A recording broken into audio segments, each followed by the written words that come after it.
തിരുവനന്തപുരത്തെ കാപ്പ കേസ് പ്രതിയായ കൗൺസിലർ സുഗതന് വീണ്ടും സത്യപ്രതിജ്ഞ ചെയ്യാനുള്ള അനുമതി ലഭിക്കുന്നു. എങ്ങനെ? സർക്കാർ എതിർപ്പറിയിക്കാത്തതിനെ തുടർന്ന്. അതായത് സത്യപ്രതിജ്ഞ ചെയ്യുന്നതിന് എതിർപ്പില്ല എന്നും സത്യപ്രതിജ്ഞ ചെയ്യാം, അനുവദിക്കാമെന്നും സർക്കാരിൻ്റെ വാദം കോടതിയിലെത്തുന്നു. ഗൗരവവും ഗുരുതരവുമായ BJP കോൺഗ്രസ് ഡീലിൻ്റെ ഭാഗമായി കൂടിയുള്ള വസ്തുതകളാണ് ഇപ്പോൾ പുറത്തെത്തുന്നത്. മറ്റൊരു വിഷയത്തിലാണെങ്കിൽ പോലും വി ശിവൻകുട്ടി പറഞ്ഞ് നിർത്തിയ അതേ തത്സമയ പ്രതികരണത്തിൻ്റെ തുടർച്ചയായി തന്നെ ഇതിനെ കാണേണ്ടതുണ്ട്.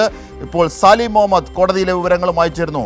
സാലി, എന്തൊക്കെയാണ് സർക്കാർ BJP കൗൺസിലർ സുഗതന് വേണ്ടി എടുത്ത നിലപാടുകൾ?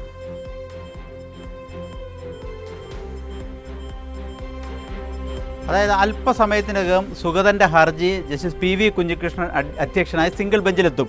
അപ്പോൾ സ്വാഭാവികമായും സർക്കാർ ഒരു നിലപാട് അറിയിക്കേണ്ടി വരും. സുഗതൻ്റെ ഹർജി ഇങ്ങനെയാണ്: താൻ കാപ്പ കേസിൽ ജയിലിലാണ്, പക്ഷേ തൻ്റെ സത്യപ്രതിജ്ഞ നിയമപരമല്ല എന്ന് ചൂണ്ടിക്കാട്ടി ഹൈക്കോടതിയുടെ ഉത്തരവുള്ളതിനാൽ വീണ്ടും സത്യപ്രതിജ്ഞ ചെയ്യാൻ കോടതി നിർദ്ദേശിച്ചിട്ടുണ്ട്. അപ്പോൾ ആ വീണ്ടും സത്യപ്രതിജ്ഞ ചെയ്യാൻ താൻ ജയിലിലായതിനാൽ സാധിച്ചിട്ടില്ല, അല്ലെങ്കിൽ തൻ്റെ അംഗത്വം റദ്ദാകും എന്ന് ചൂണ്ടിക്കാട്ടി സുഗതൻ ഒരു ഹർജി കൊടുത്തിരുന്നു. അത് കഴിഞ്ഞ ദിവസം കൊടുത്തിരുന്നതാണ്, നമ്മളൊക്കെ വാർത്തയിൽ നൽകിയതാണ്. ഇന്നത്തെ കേസ് പോസ്റ്റ് ചെയ്തിട്ടുണ്ട്. അപ്പോൾ ഇന്ന് അറിയേണ്ടത് സർക്കാർ എന്ത് നിലപാട് പറയും എന്നുള്ളതാണ്. നമുക്ക് ഇപ്പോൾ ലഭിക്കുന്ന വിവരം, ഇതുവരെ സർക്കാർ ഒരു സ്റ്റേറ്റ്മെൻ്റ് ഒന്നും ഫയൽ ചെയ്തിട്ടില്ല, പക്ഷേ ഇപ്പോൾ നമുക്ക് ലഭിക്കുന്ന വിവരം സർക്കാർ അല്പസമയത്തിന് കേസെടുക്കുമ്പോൾ ആഭ്യന്തര വകുപ്പ് പറയാൻ പോകുന്നത് ഈ സുഗതൻ സത്യപ്രതിജ്ഞ ചെയ്യുന്നതുകൊണ്ട് സർക്കാരിന് എതിർപ്പില്ല എന്ന് തന്നെയാണ്. പക്ഷേ അതിലൊരു പ്രശ്നമുണ്ട്. അവർ പറയുന്നത് ഒരാൾ തിരഞ്ഞെടുക്കപ്പെട്ട ഒരാൾക്ക് സത്യപ്രതിജ്ഞ ചെയ്യാൻ അവസരം കൊടുക്കേണ്ടതുണ്ട് എന്നൊക്കെയാണ്. പക്ഷേ വേണമെങ്കിൽ കോടതി എന്തു പറയുന്നു എന്നുവരെ അതിനു വേണ്ടി കാത്തു നിൽക്കാമായിരുന്നു. പക്ഷേ ഈ സത്യപ്രതിജ്ഞ ചെയ്യുന്നതിൽ അല്ലെങ്കിൽ എന്തെങ്കിലും ഇളവ് അനുവദിക്കുന്നതിൽ ഉള്ള നിലപാട് തന്നെ സർക്കാരിന് എടുക്കാമായിരുന്നു, ആഭ്യന്തര വകുപ്പിന് എടുക്കാമായിരുന്നു. അങ്ങനെ ഒരു നിലപാടല്ല എടുക്കുന്നത് എന്നാണ് നമ്മൾ മനസ്സിലാക്കുന്നത്. ഒരൊറ്റ ക്ലോസ് മാത്രമേ സർക്കാർ പറയുന്നുള്ളൂ: കോർപ്പറേഷൻ ഓഫീസിലേക്ക് വരാൻ പറ്റില്ല. വിയ്യൂർ സെൻട്രൽ ജയിലിലാണ് കാപ്പ കേസ് തടവിൽ കഴിയുന്നത് പ്രതിയായി. അപ്പോൾ സ്വാഭാവികമായും അവിടെ വച്ച് ഒരു സത്യപ്രതിജ്ഞയ്ക്ക് സൗകര്യമൊരുക്കാം എന്ന ഒരു വിവരം കൈമാറും എന്നാണ് ഇപ്പോൾ സ്റ്റാൻഡിംഗ് കൗൺസിൽ ഗവൺമെൻറ് ലീഡർ കോടതി അറിയിക്കാൻ പോകുന്നതെന്നാണ് നമുക്ക് മനസ്സിലാകുന്നത്. അത് ഏതായാലും അതിനുശേഷം കോടതി എന്തു പറയുന്നു, ആ സർക്കാരിൻ്റെ നിലപാട് അംഗീകരിച്ചുകൊണ്ട് വിയ്യൂർ ജയിലിൽ സത്യപ്രതിജ്ഞയ്ക്ക് സൗകര്യമൊരുക്കാൻ കോടതി പറയുമോ, അതോ അത് പറ്റില്ല, അങ്ങനെ ഇളവ് കാപ്പ കേസ് പ്രതിക്ക് നൽകാൻ കഴിയില്ല എന്ന് പറയുമോ? ഇതൊന്നുമല്ല, മൂന്നാമത് പറയുന്നത് പോലെ ഈ സുഗതൻ ഹർജിയിൽ ആവശ്യപ്പെട്ടതുപോലെ കോർപ്പറേഷൻ ഓഫീസിൽ സത്യപ്രതിജ്ഞയ്ക്ക് തനിക്ക് അവസരമൊരുക്കണം എന്നുള്ളതാണ് കോടതി പറയുന്നത്. എല്ലാത്തിനും സാധ്യതയുണ്ട്. പക്ഷേ സുഗതൻ ആവശ്യപ്പെട്ടത് കൊടുത്താൽ സുഗതൻ്റെ ഒരു പ്രശ്നം നേരിടുന്നുണ്ട്. കാരണം കഴിഞ്ഞ 2 തവണയും സുഗതൻ കൗൺസിലിന് ഹാജരായിട്ടില്ല. മൂന്നാമതും ഹാജരായില്ലെങ്കിൽ അംഗത്വം റദ്ദാകും ജനപ്രാതിനിധ്യ നിയമം അനുസരിച്ച്, പഞ്ചായത്ത് രാജ് നഗരപാലിക നിയമം അനുസരിച്ച്. അതുകൊണ്ട് തന്നെ അങ്ങനെ അംഗത്വം റദ്ദാകുന്നത് BJPക്ക് അവിടെ ഭരണത്തിന് പ്രതിസന്ധിയുണ്ട്. കാരണം ഒരാളുടെ ഭൂരിപക്ഷത്തിലാണ് BJP തിരുവനന്തപുരം കോർപ്പറേഷൻ ഭരിക്കുന്നത്. അപ്പം വളരെ നിർണായകമായൊരു ഘട്ടത്തിലാണ് സർക്കാർ വേണമെങ്കിൽ സുഗതനും BJPക്കും സഹായകരമാകുന്ന ഒരു നിലപാട് കോടതിയിൽ എടുക്കുന്നത് എന്നതൊരു പ്രശ്നമുണ്ട്. തീർച്ചയായും സാലി, അത് കേവലം യാദൃശ്ചികമല്ല. കാരണം RSS പശ്ചാത്തലമുള്ള ആളെ ഗവൺമെന്റ് പ്ലീഡറാക്കാൻ നിർദ്ദേശിക്കുന്നു, നോമിനേറ്റ് ചെയ്യുന്നു. ഇങ്ങനെയൊക്കെയുള്ള നിരവധി ഘട്ടങ്ങളുടെ തുടർച്ചയായി തന്നെയാണ് കാണേണ്ടത്. മാത്രമല്ല, ആഭ്യന്തര വകുപ്പിന്റെ സ്വന്തം പോലീസിനെതിരെ മന്ത്രി K മുരളീധരൻ ഈ സുഗതനെ അറസ്റ്റ് ചെയ്തതുമായി ബന്ധപ്പെട്ട് രംഗത്തെത്തിയതാണ്. അന്നൊക്കെ പറഞ്ഞിരുന്നത് ഈ ഡീലും ഇത്തരത്തിലുള്ള അടിത്തട്ട് അന്തർധാരയുമാണ് BJPയുമായുള്ള ഓരോ തരങ്ങളിലും പുറത്തെത്തുന്നത്. അതിൻ്റെ ഏറ്റവും വലിയ തെളിവാണ് ഇപ്പോൾ പുറത്തെത്തുന്നത്. സാലി മുഹമ്മദ് തുടരും. ഇപ്പോൾ LDFന്റെ പാർലമെന്ററി പാർട്ടി നേതാവ് കൂടിയായ തിരുവനന്തപുരം കോർപ്പറേഷനിലെ SP ദീപക് നമ്മോടൊപ്പമുണ്ട്. SP ദീപക്, കോടതി ചോദിച്ചു സുഗതന് സത്യപ്രതിജ്ഞ ചെയ്യാൻ ഉള്ള കാര്യത്തിൽ സർക്കാരിൻ്റെ നിലപാട് എന്താണെന്ന്. സർക്കാർ ഇപ്പോൾ പറഞ്ഞിരിക്കുന്നത് സത്യപ്രതിജ്ഞ ചെയ്യാൻ അനുവദിക്കാമെന്നാണ്. എന്താണ് ഇതുവഴി പുറത്തെത്തുന്നത് SP ദീപക്? അല്ല, എനിക്ക് തോന്നുന്നു കോടതി ചോദിച്ചത് ജയിലിൽ സത്യപ്രതിജ്ഞ ചെയ്യാൻ വേണ്ടിയിട്ട് ഉള്ള പോലീസിന്റെയും സർക്കാരിന്റെയും റിപ്പോർട്ടാണ് ചോദിച്ചിരിക്കുന്നത്. അത് ഇന്നിപ്പോ കോടതിക്കകത്ത് നിലവിൽ വരാൻ വേണ്ടിയിട്ട് പോവുകയാണ്. ഹൈക്കോടതിയിലെ സിംഗിൾ ബെഞ്ചിന്റെ മുമ്പിൽ വരാൻ വേണ്ടിയിട്ട് പോകുകയാണ്. അപ്പൊ കഴിഞ്ഞ ദിവസം കോടതി ഈ ഇങ്ങനെ സത്യപ്രതിജ്ഞ ചെയ്യാൻ വേണ്ടിയിട്ട് കാപ്പ കേസിനകത്ത് ഇയാൾക്ക് അനുവാദം കിട്ടണമെന്ന് പറഞ്ഞപ്പോൾ കോടതി പറഞ്ഞത് ഒരു കാരണവശാലും കാപ്പ കേസിന്റെ പ്രതിക്ക് ഒരു ആനുകൂല്യവും കൊടുക്കാൻ വേണ്ടിയിട്ട് പറ്റില്ല എന്നുള്ളതാണ് പറഞ്ഞത്. പക്ഷേ ജനപ്രതി ഒരു തെരഞ്ഞെടുപ്പ് എന്നുള്ള രൂപത്തിൽ, തെരഞ്ഞെടുക്കപ്പെട്ട ഒരു പ്രതി എന്നുള്ള രൂപത്തിൽ അവര് സർക്കാരിനോടും ഈ പറയുന്ന ജയിലധികാരികളോടും ജയിലിൽ വെച്ച് സത്യപ്രതിജ്ഞ നടത്തുന്നതിനെ സംബന്ധിച്ചുള്ള അഭിപ്രായം റിപ്പോർട്ട് സമർപ്പിക്കാൻ വേണ്ടിയിട്ട് പറഞ്ഞിരിക്കുകയാണ്. ആ റിപ്പോർട്ട് ഞാൻ മനസ്സിലാക്കിയിട്ടില്ല എന്താണ് സർക്കാർ കൊടുത്തിരിക്കുന്ന റിപ്പോർട്ട് എന്നുള്ളത്.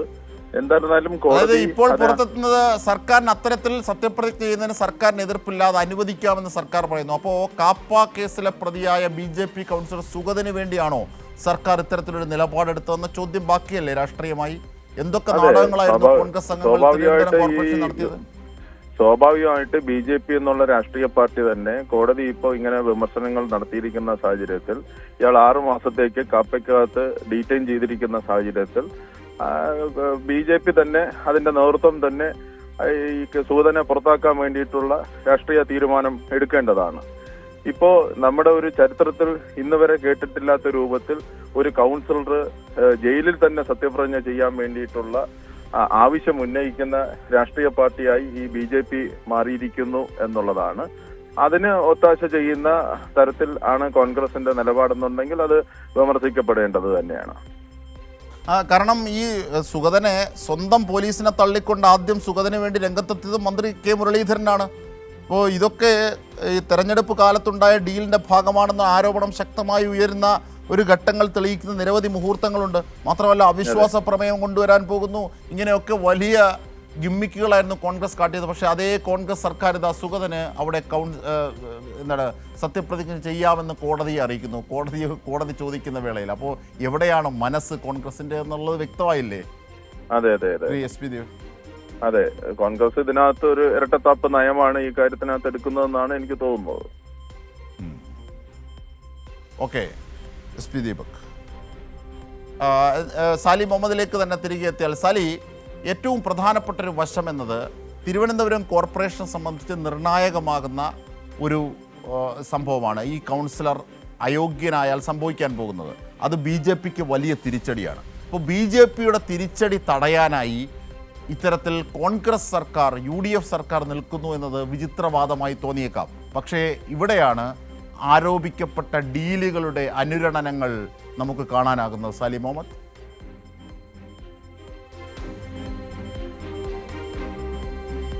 അജിംഷ, അതിലൊരു ഡീലിൻ്റെ പ്രശ്നം തന്നെയുണ്ട് എന്ന ആക്ഷേപം ശക്തമാണ്. കാരണം നമുക്കത് വസ്തുത പരിശോധിച്ചാൽ മനസ്സിലാകും. പോലീസിന് വേണമെങ്കിൽ ഇങ്ങനൊരു സമീപനം സ്വീകരിക്കാതിരിക്കാം. കാരണം കാപ്പ കേസിൽ പ്രതിയായ ഡീറ്റെയിൻ ചെയ്യപ്പെട്ട ഒരാൾ ജയിലിൽ കഴിയുന്നു. അയാൾക്ക് ഒരു തരത്തിലുള്ള ഇളവും നൽകാൻ അനുവദിക്കുന്നില്ല കാപ്പ ആക്ട്.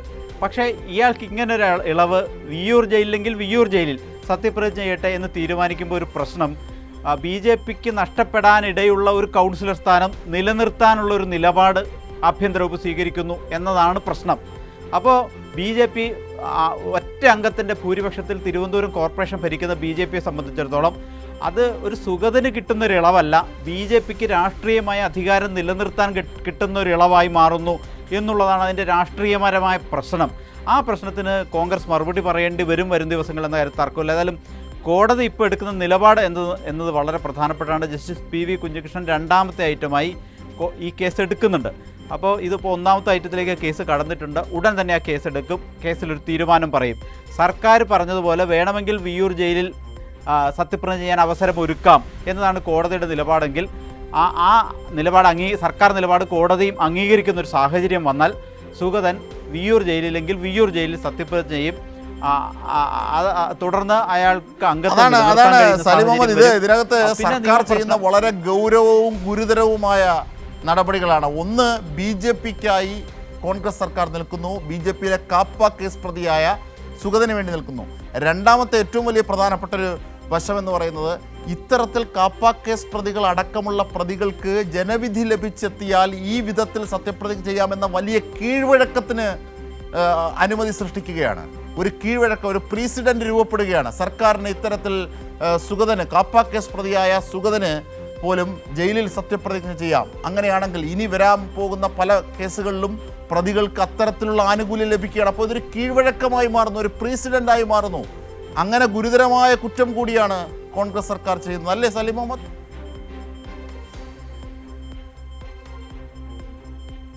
സർക്കാർ അതിന് പറയുന്ന ഒരു ന്യായീകരണം, ഒരു ജനപ്രതിനിധി തെരഞ്ഞെടുപ്പിൽ മത്സരിച്ച് വിജയിച്ച് തെരഞ്ഞെടുക്കപ്പെട്ട് എത്തിക്കഴിഞ്ഞാൽ അയാൾക്ക് സത്യപ്രതിജ്ഞ ചെയ്യാൻ അധികാരവും അവകാശവും ഉണ്ട് എന്നുള്ളതാണ്.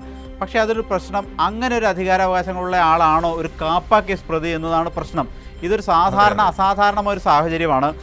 ഈ കൗൺസിലർ ഏതെങ്കിലും അപകടത്തിൽപ്പെട്ട ആശുപത്രിയിലാണെങ്കിൽ പകരം സംവിധാനം സത്യപ്രതിജ്ഞ ചെയ്യാൻ ഒരുക്കാം എന്നതൊക്കെ പറയുന്ന പോലെയല്ല. ഗുരുതരമായ കുറ്റകൃത്യം ചെയ്ത് ജില്ലാ കളക്ടർ അടക്കമുള്ളവർ പരിശോധിച്ച്, കാപ്പ സമിതി പരിശോധിച്ച് അയാളെ ഡീറ്റെയിൻ ചെയ്യാൻ ആ സമിതി തീരുമാനിക്കുകയും അതിന് കളക്ടറും സർക്കാരും ആഭ്യന്തര വകുപ്പും എല്ലാം അംഗീകരിക്കുകയും ചെയ്ത ഒരു കേസാണിത്.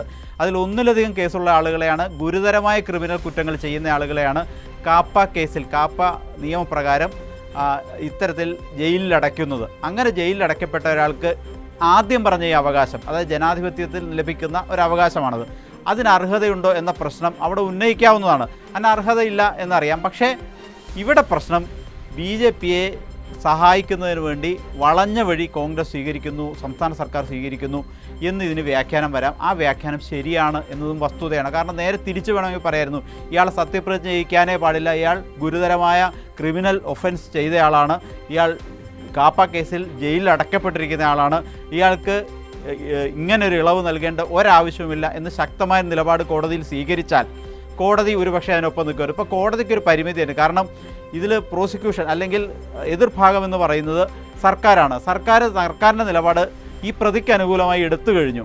ഇനി കോടതിക്ക് രണ്ടാമതൊരു നിലപാടെടുക്കേണ്ട കാര്യമില്ല ശരിക്കും. അപ്പം ഇതിൻ്റെ നെറ്റ് റിസൾട്ട് വരാൻ പോകുന്നത് സുഗതന് സത്യപ്രതിജ്ഞ ചെയ്യാൻ അവസരം ഒരുക്കാമെന്ന സർക്കാർ നിലപാട് കോടതി അംഗീകരിക്കും. സത്യപ്രതിജ്ഞയ്ക്ക് സാഹചര്യം ഒരുക്കും. നാളെ 11 മണിക്ക് മുമ്പ് സത്യപ്രതിജ്ഞ ചെയ്യണം. കാരണം ഇവരുടെ സത്യപ്രതിജ്ഞയുമായി ബന്ധപ്പെട്ട നിയമപ്രശ്നങ്ങളുള്ളതിനെ തുടർന്ന് ദൈവനാമത്തിൽ, നമുക്കറിയാം ദൈവനാമത്തിൽ സത്യപ്രതിജ്ഞയുമായി ബന്ധപ്പെട്ട അങ്ങനെ ഒരു കേസ് വരികയും ഇവരെ 20ഓളം പേരെ, 20 BJP കൗൺസിലർമാരെ സത്യപ്രതിജ്ഞ റദ്ദാക്കിയൊക്കെ ഒരു ചരിത്രമുണ്ട്. അതുകൊണ്ടാണ് ഇവർക്കെല്ലാം വീണ്ടും സത്യപ്രതിജ്ഞ ചെയ്യേണ്ടി വന്നത്. അതാണ് അതിൻ്റെ ഒരു പശ്ചാത്തലം.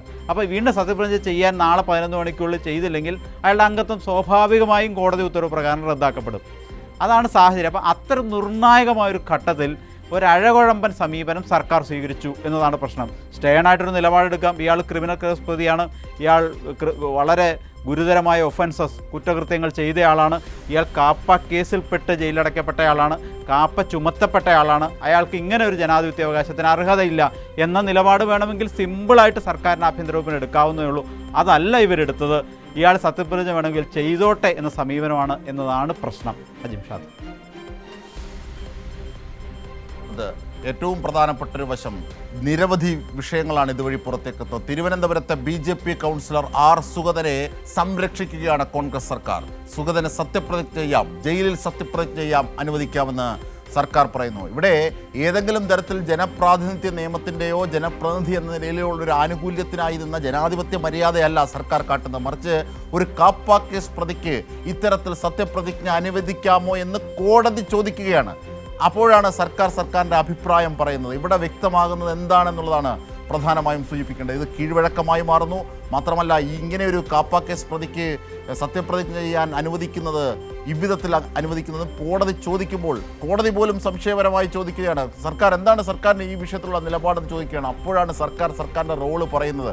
ഇവിടെയാണ് ഈ കള്ളക്കളികൾ, ഈ ഒളിച്ചുകളികൾ, BJPയുമായുള്ള ഒളിച്ചുകളികൾ പുറത്തെത്തുന്നത്. നോക്കൂ, LDF ഇപ്പോഴും ഈ BJP കൗൺസിലറെ പുറത്താക്കണമെന്ന് ആവശ്യപ്പെട്ട് തിരുവനന്തപുരത്ത് സമരത്തിലാണ് നിരവധി ഘട്ടങ്ങളിൽ. പക്ഷേ കൗൺസിൽ യോഗത്തിലെത്തി വലിയ ഗിമ്മിക്കുകൾ കാട്ടിയ കോൺഗ്രസിൻ്റെ സംസ്ഥാന നേതൃത്വമാണ്, അല്ലെങ്കിൽ സർക്കാരാണ് ഇത്തരത്തിലൊരു നിലപാട് കാപ്പ കേസ് പ്രതിക്കായി നിലനിന്നതെന്നുള്ളതാണ് ഏറ്റവും ഗൗരവമായ കാര്യം. ഇവിടെ SP ദീപക് സൂചിപ്പിച്ചതുപോലെ, LDF പാർലമെൻ്ററി പാർട്ടി നേതാവ് സൂചിപ്പിച്ചതുപോലെ, ഏറ്റവും പ്രധാനപ്പെട്ട ചില ഡീലുകളുടെ ഭാഗമാണോ ഇത് എന്ന് സംശയിക്കേണ്ടി വരുന്നു. കോൺഗ്രസിൻ്റേത്, സംസ്ഥാന സർക്കാരിൻ്റേത് ഇരട്ടത്താപ്പാണ് ഈ വിഷയത്തിലെന്നും അദ്ദേഹം പറയുന്നു. തിരുവനന്തപുരത്തെ BJP കൗൺസിലർ കാപ്പ കേസ് പ്രതി R. സുഗതന് സത്യപ്രതിജ്ഞ ചെയ്യാം എന്ന്, ജയിലിൽ സത്യപ്രതിജ്ഞ ചെയ്യാമെന്ന് കോടതിയിൽ സർക്കാരിൻ്റെ നിലപാട് അറിയിച്ചിരിക്കുന്നു. ഇതിൻ്റെ സമഗ്ര വിവരങ്ങളാണ് ഞങ്ങളുടെ പ്രതിനിധി സാലിം മുഹമ്മദ് നൽകിയത്.